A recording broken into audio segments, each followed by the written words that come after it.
From Milwaukee's NPR, this is Capitol Notes. We break down the big political news affecting Wisconsin.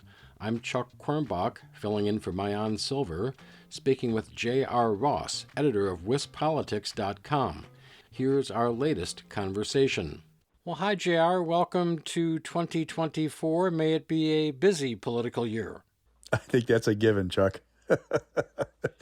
Well, for starters, it seems like one of the early stories of 2024 is going to be what's next in the Wisconsin legislative redistricting case. Late in December, the state Supreme Court said we need new maps. Lawmakers and the governor and other interested parties. Well, the state Supreme Court set a pretty tight timeline trying to have new maps in place for 2024. One of the big things looming is January 12th. That's the day that the court has set for the parties to submit proposed maps that they will then consider. So that's the big thing going that. But we've also seen some more filings in that case. Republicans, for example, have asked the court to reconsider its decision. Now, basically, it's called a motion for reconsideration, which pretty much tells the court, hey, we think you got it wrong. We think you should do this over. It doesn't often work, but what's more important to me in reading that brief was the argument from Republican lawmakers of we should put this off. It should be about the 2026 elections, not 2024. Our due process rights have been violated.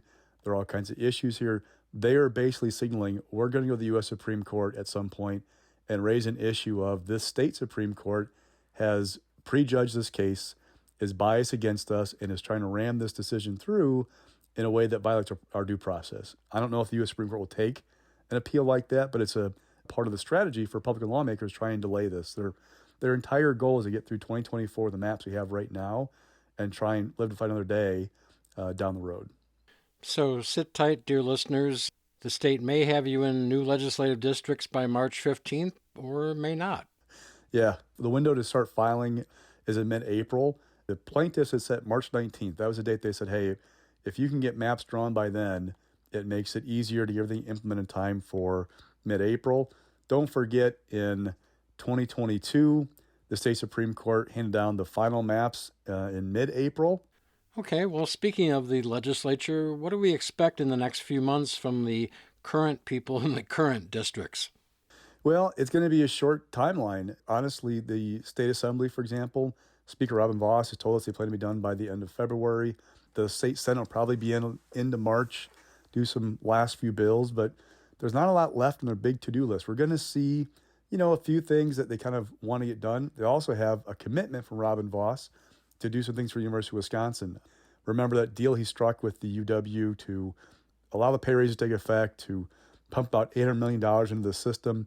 It requires the legislature to sign off on several things by the end of February.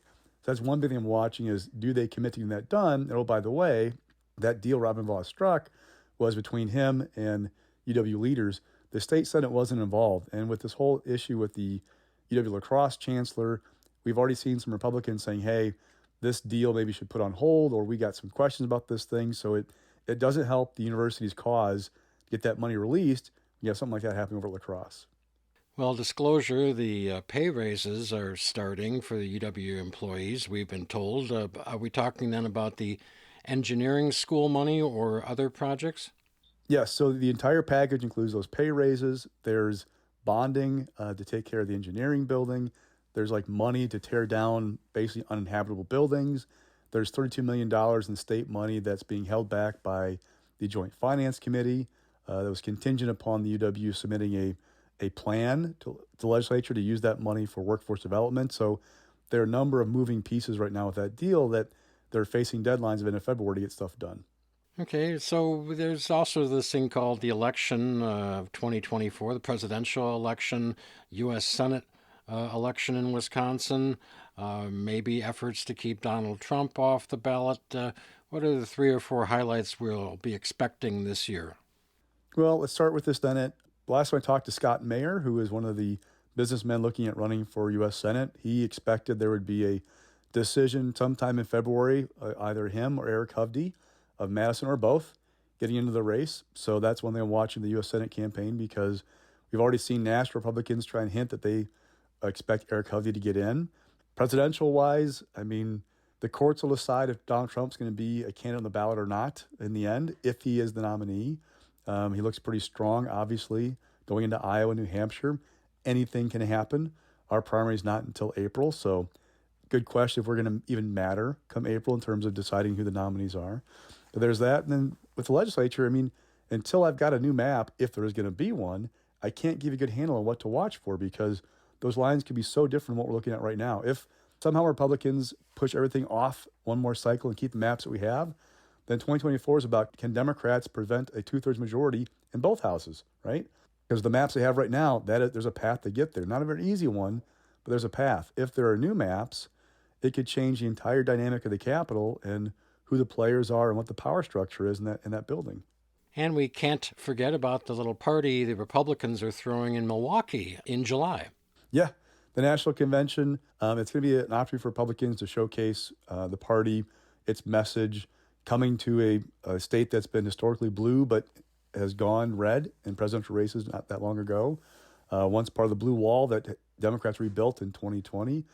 Looking at the impact of conventions on the states they're in November, there's not a strong correlation of, the party went to this state and then it won that state several months later. So I'm not expecting it to be a real driver in the race. Really, it comes down to who the nominees are, what the issues are, how the economy is doing, how people are feeling. Is there a international incident out there? Are there security concerns? I mean, the list goes on and on. I know we're sitting here, start of 2024, but November is a lifetime away in politics and that kind of a span. So there's a lot to watch for and gear up for in 2024 in Wisconsin.